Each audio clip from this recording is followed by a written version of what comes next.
Welcome to this week's speaking tip.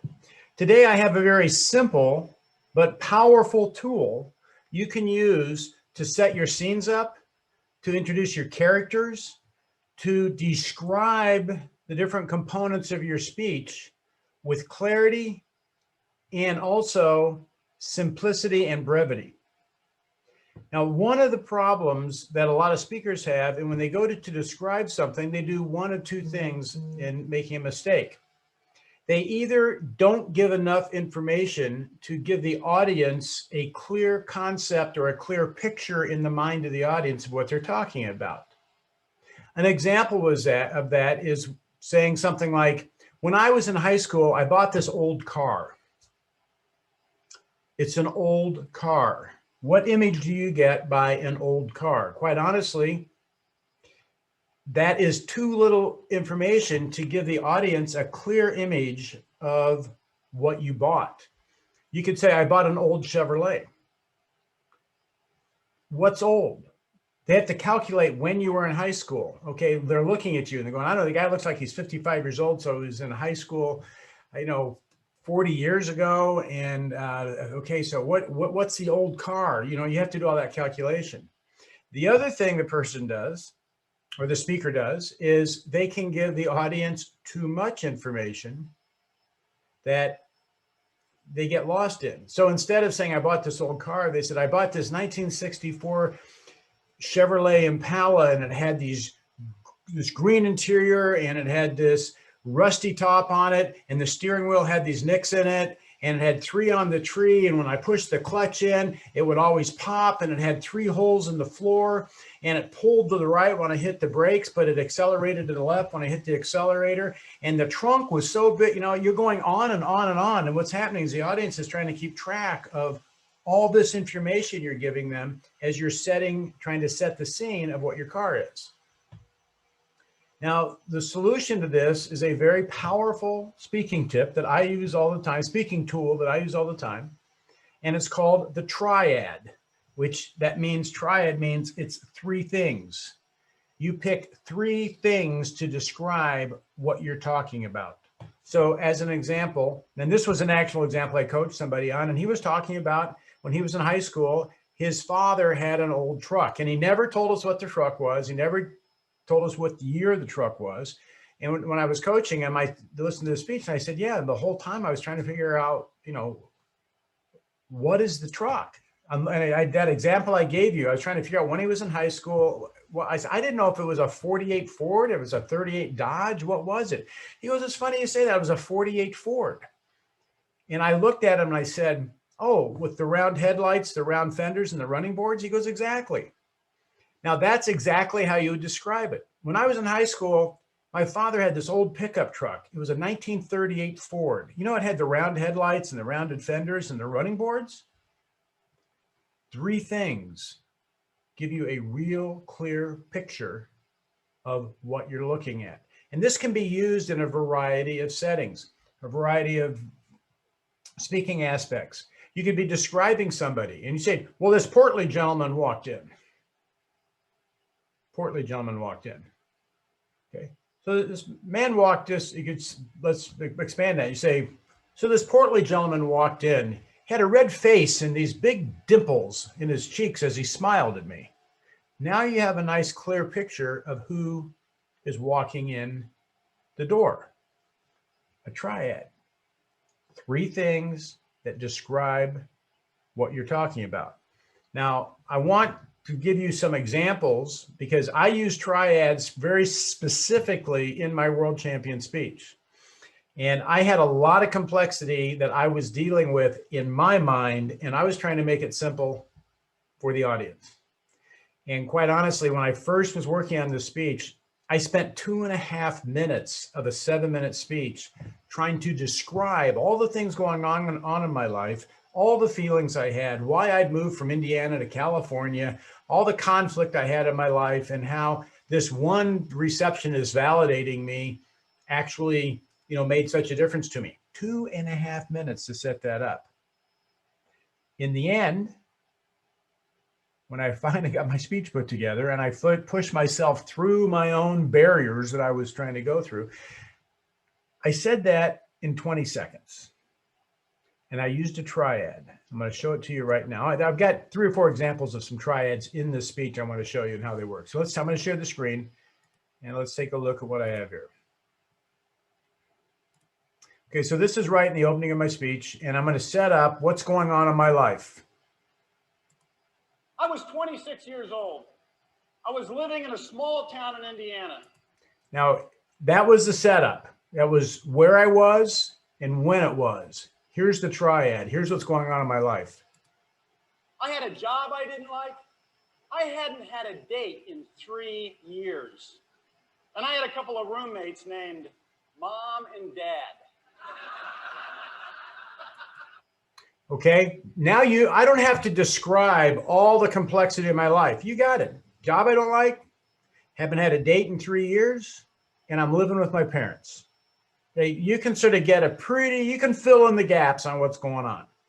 Now, with that, another point, the third point in the triad is always a great place to put in something unexpected as a humor tool.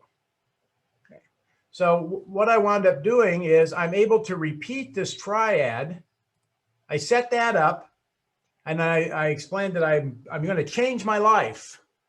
But I have set the triad, and the reason I picked those 3 items, a job I didn't like, I hadn't had a date, and my living situation, I'm going to pop out so I can look at you a little closer, and my living situation was because I figured most everybody had familiarity with a job that they didn't like.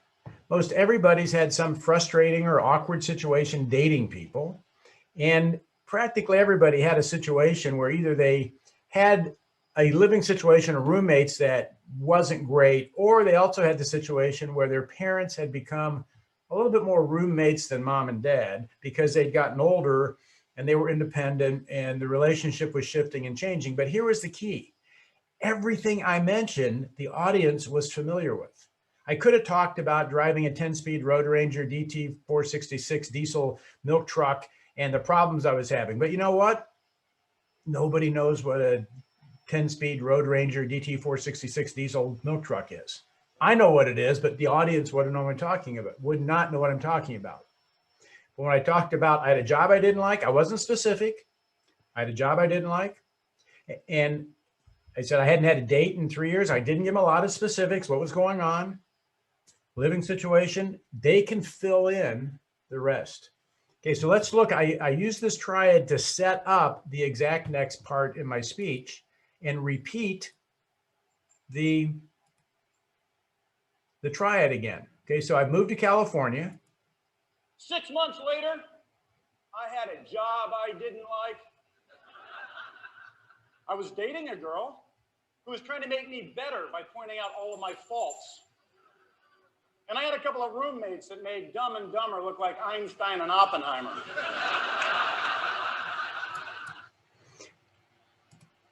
Okay, so on that one, I set it up. I had this situation in Indiana using a triad. I moved to California and I used the same triad again to show that while the colors had changed, the situation was exactly identical. Okay, great use of triad. Now here's another way to use a triad. I'm going to show you on this one. It actually wasn't even speaking. Let's get out of this.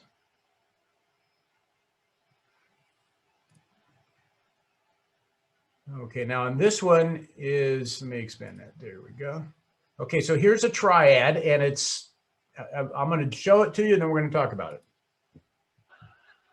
When things would get tense, they'd tighten up. I'd come in and cha-chink, cha-chink, cha-chink.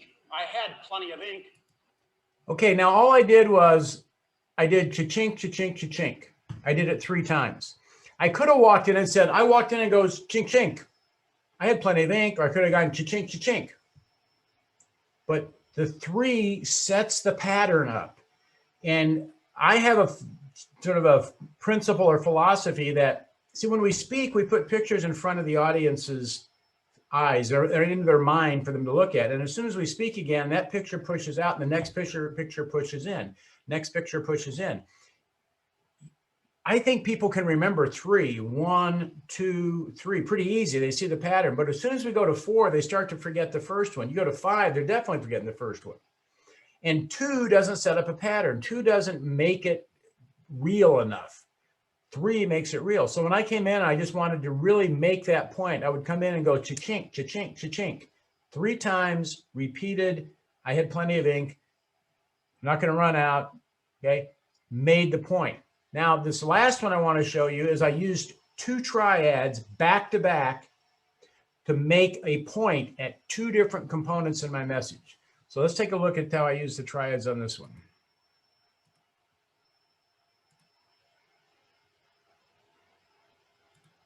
Now, this is right at the ending of my speech. And what I'm wanting to share with the audience is the fact, and you'll hear me say we have a lot of problems in the world. I want to explain that this solution I'm presenting is a problem, is a solution to you personally. And this is also a solution to all the problems we have in the world. Now, I could have just said that. I said this solution of validating people is a solution to you personally, but that doesn't drive it home with enough clarity and enough example for the audience to grasp it. I could also say there's not a problem in the world we could solve without, this would solve all of our problems. That's too general. I wanted to make it very specific. So what I do is I use 2 triads back to back, one on a personal level, one on an international mankind level. So let's watch this. We have a lot of problems in this world, but I've learned that there is not a problem that exists between a parent and a child, between a husband and a wife, between a worker and his employer, or between races, cultures, or nations. Okay. So what we had there is on the personal one, and the way I picked this was I could have said between you and your parents, or between you and your children. But when I said there's not a problem exists between a parent and a child, I'm letting the audience determine whether they're the parent or the child, because there's a lot of adults that still have problems with their parents. Okay? And there's a lot of parents that are having problems with their kids. So that applied to them if they were sitting there and maybe they're 50 years old and they still have problems with their parents, but they go, yeah, they're thinking of mom and dad on it. Okay. Between a husband and a wife, not between the husband to the wife or the wife to between a husband and a wife. And if it's the wife sitting there, she can be looking at it from her viewpoint, but the husband can be looking at it from his viewpoint. Between a worker and his employer, the employer sitting there goes, I got problems with my workers. Guy sitting there in the audience and goes, yeah, I freaking hate my boss. That applied no matter who was listening to it.